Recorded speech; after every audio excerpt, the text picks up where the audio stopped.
What up? What up? Good morning. We gonna get this started right? Hold on, we gonna, you know how I go. Tag up the room.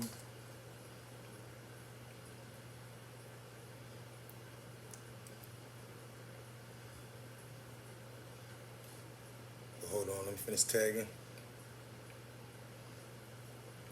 Came on a little later today.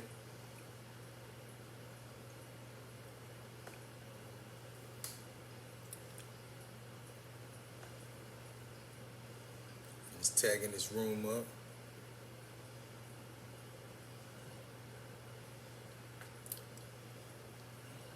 Boom. But nah, good morning, good morning.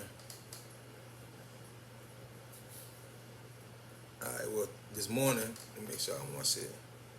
What we're going to be talking about is the convo about the Haitian Revolution and the president,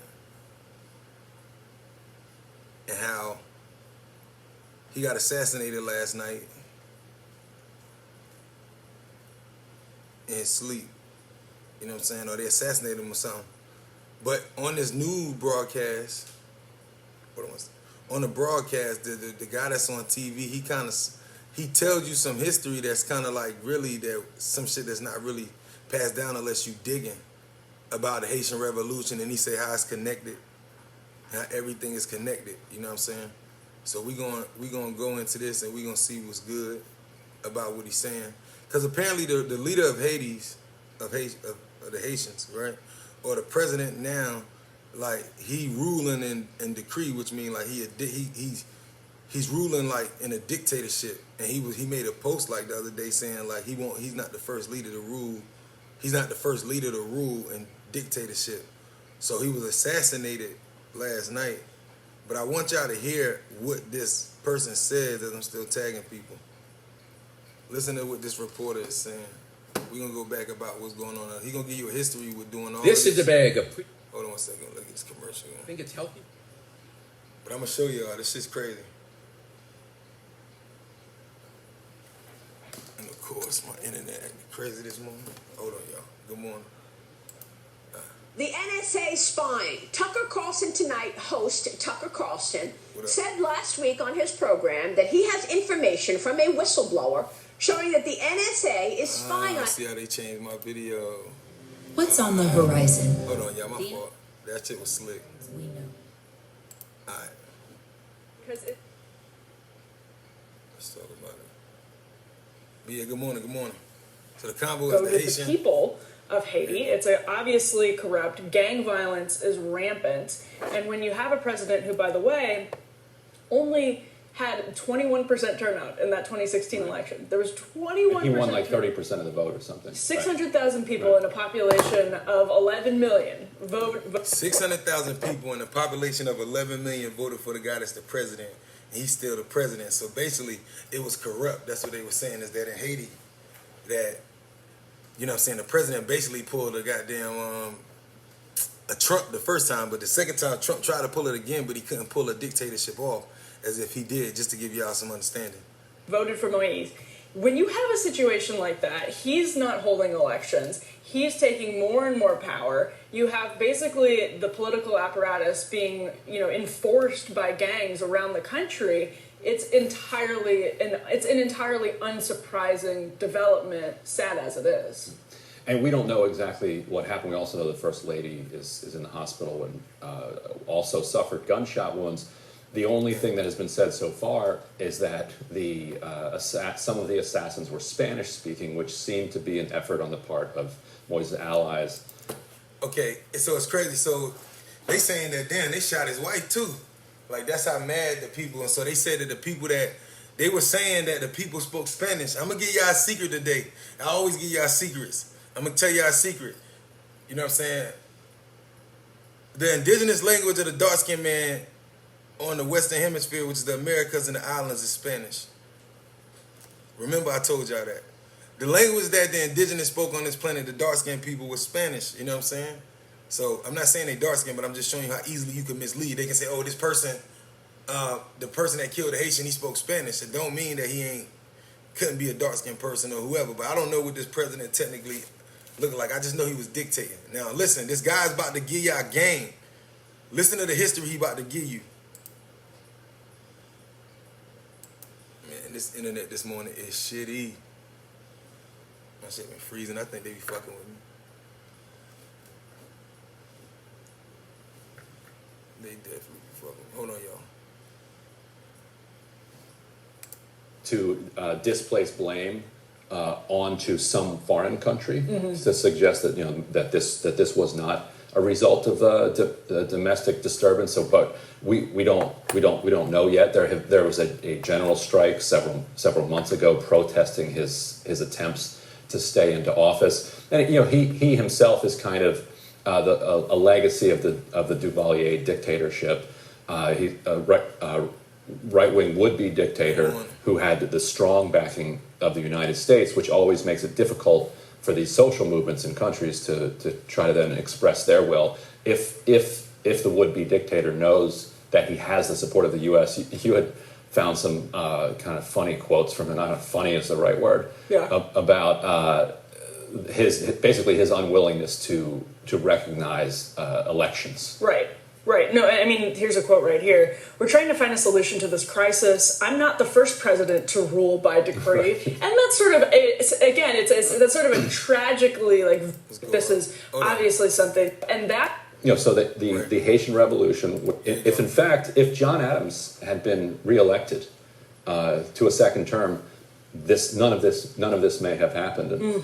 And to tell people the story that don't know it, so that the Haitian Revolution, which was inspired by both the French Revolution and the American Revolution, it was the most successful slave revolt. He said that the Haitian Revolution and the American Revolution was connected because they both were slave revolts. How come we never heard anything about the American Revolution having anything to do with slave revolts? When we were taught the American Revolution, we were taught that it was the time where the Indians was fighting with the Americans, the Europeans that came over on the boats from their country, from the oppressors. You see? Now let's keep going. I'm going to go back a tad bit just so we get the rest of the drag. Successful slave revolt in modern times. John Adams, at the time, who was extremely hostile to France, was prepared to recognize and start trading with the new Haitian leadership, the liberated slaves in Haiti, sent a warship to help them. Then in 1800, at the same time that this is happening, a major slave revolt is uncovered in Virginia. It fails at the last minute. I think it rained or something like that.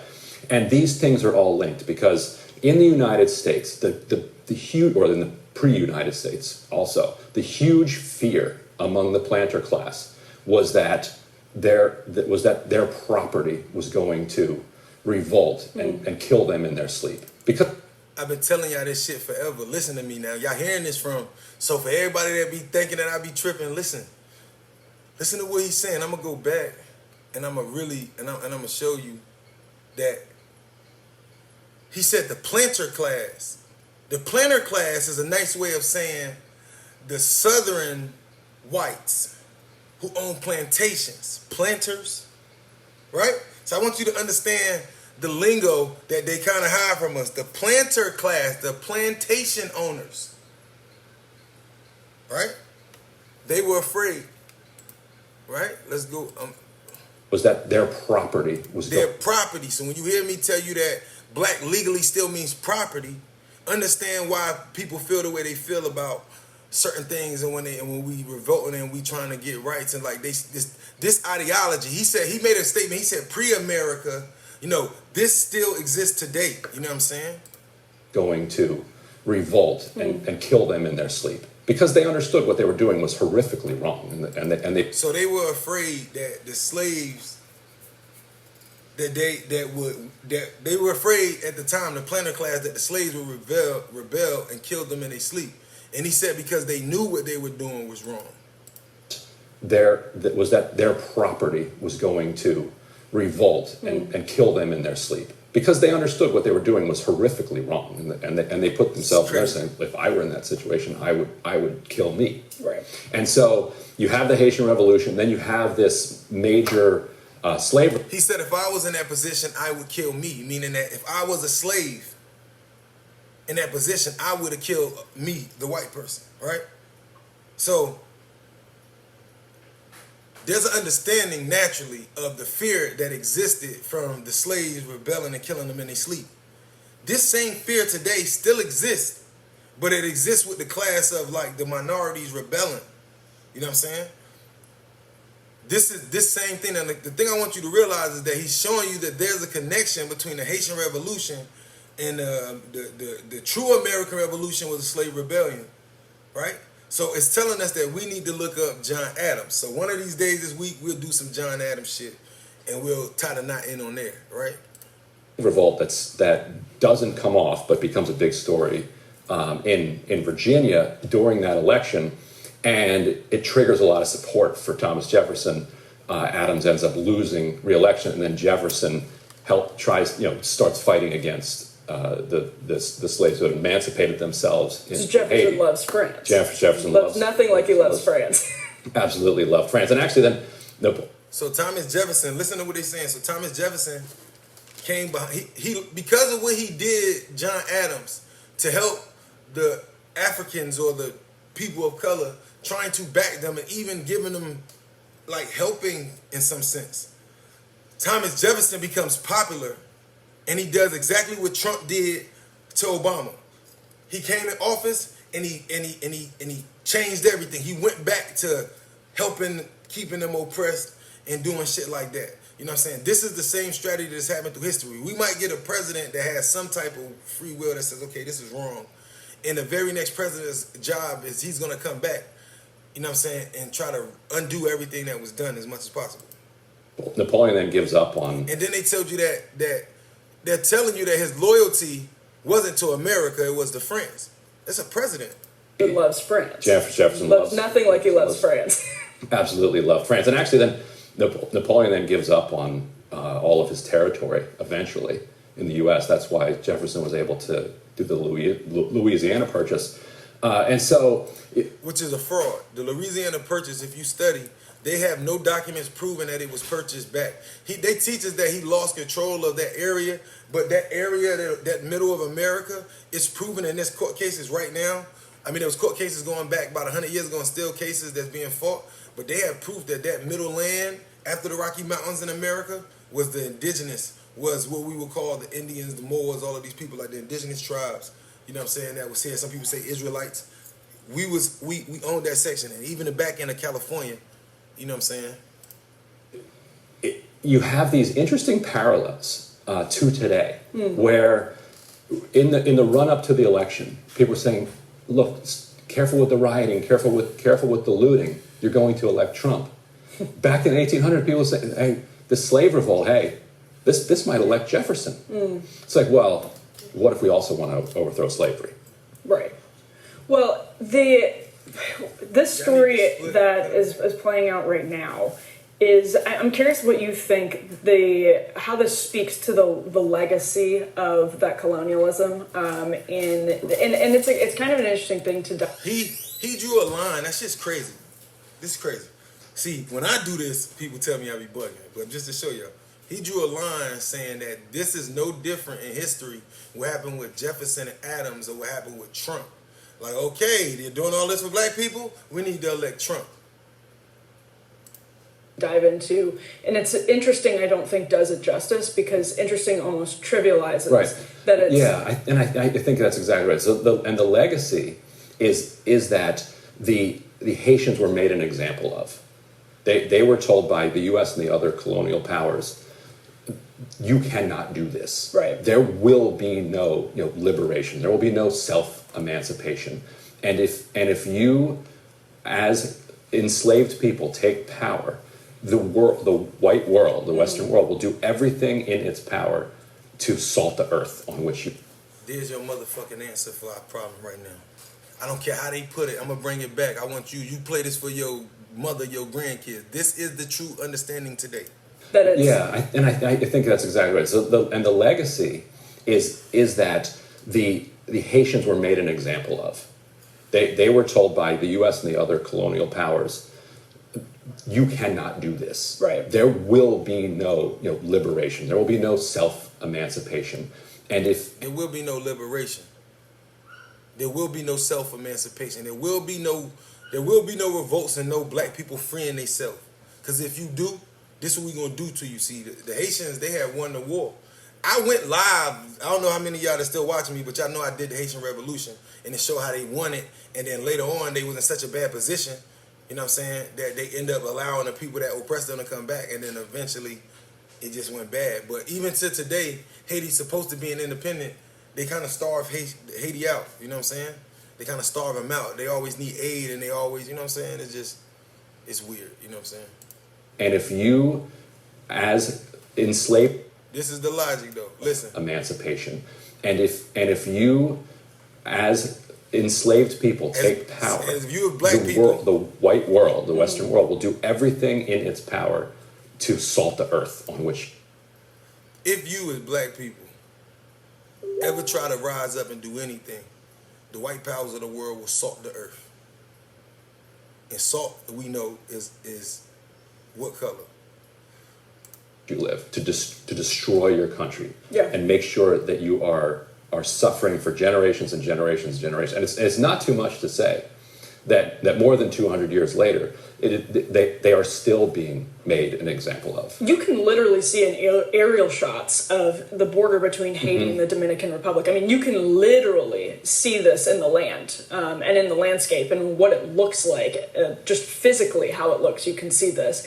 And in Haiti, one of the things that's sad, well, there are many things that are sad in this story, but one of the things that's so sad is when you quoted what Moise has said himself, where he said, it doesn't matter what elections are held in this country, they will never take our power. He's not talking about the power of the people. He's right. talking about, and he's someone who's seen as sort of an outsider, but he's talking about his power. He's not talking about power for the country power that was sort of placed from a populist perspective into his hands. He's talking about his power. He's talking about the power of a strong man. He's not talking about power for the people who actually are suffering to an incredible degree. Yeah. The level of suffering, the level of poverty. You have the huge swath of the population that's living on less than $2 a day. Not that far, by the way, from the United States of America.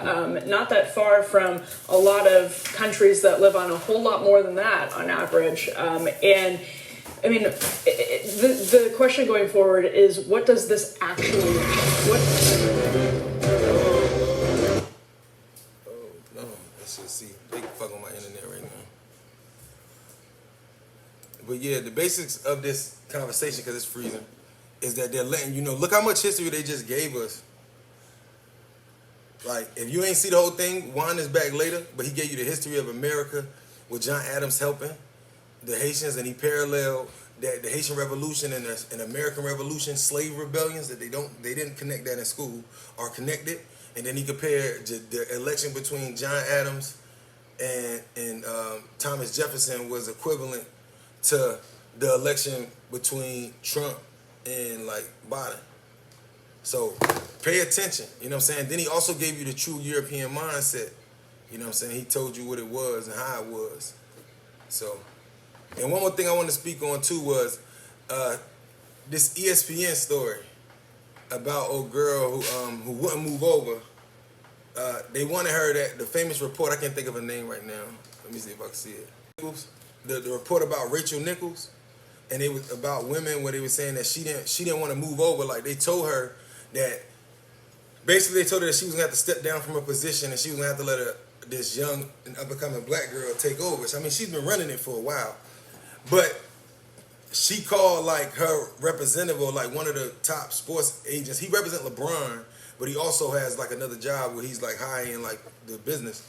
And so she talked to him, and he told her. They recorded the conversation, and it got leaked, and they played it for the black girl. And she was like, they told me that the only reason why they was giving her this position because, well, they told her, the guy was like, the only reason why they're giving her a position because they've been kind of on their ass about ESPN having a black female lead. And she was like, I mean, don't get me wrong, I understand the struggle as a woman because it took me forever to be a white woman to get here. But if they're going to fix this, it's not going to be on my watch. She's not going to take my position.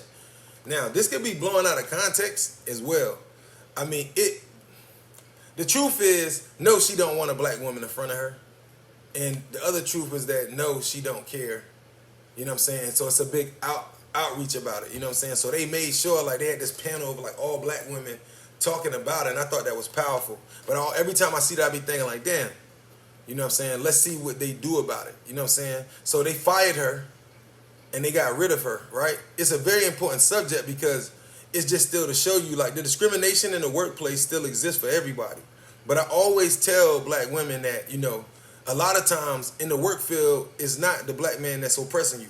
You know what I'm saying? It's always going to be people like, they're cool with you being ahead of us. But when you think you about to get ahead of them, oh hell no. And so it was just, it's the proof to show you that this shit is reality. Like, yes, women are still going through this shit, but it's like, it goes back to the history of women's suffrage, right? Women's suffrage, this shit was the same thing going on back then. We had to, once they passed that so-called 14th Amendment, everybody and their mother took claim to it, including the white women. And this is where the suffrage movement came from. And during the suffrage movement, they told the black ladies that they could march with them, but in the back. And once we get rights for us, then we can think about getting rights for y'all as women. But you need to back us. And it still was a distraction, but this is the same thing. At the end of the day, if the struggle for, when she said, well, I understand because I'm a woman, you know what I'm saying, I understand the struggle, but damn it, that can be taken two ways. And it can be taken out of context, and it can be taken in good context. Of course, if I was a woman, I would feel like, what the fuck you mean it ain't going to be on my watch? They told you to move the fuck over. It's a company, and you over here whining, but you going to play this race card or saying you doing this for white women. All right, boom. But it could also be saying, like, shit, I understand black women struggle, but shit, as a white woman, this is the position I got for that reason. So when the person before had to step out the way for a woman to get it, a white woman, but see, I want you to recognize what I'm saying to you, whether people get mad at me or not, is that success for the white woman isn't success for you as a woman of any other nationality, not like Mexican, Hispanic, anything. Even though we know they all colors, or as we call color, you know what I mean? Pay attention. Understand that if I want my women to understand, and women around the world of other nationalities to understand that progress for a European woman is the proper way to say it. Is not progress for you. You know what I'm saying? So always know that. You know what I mean? BH.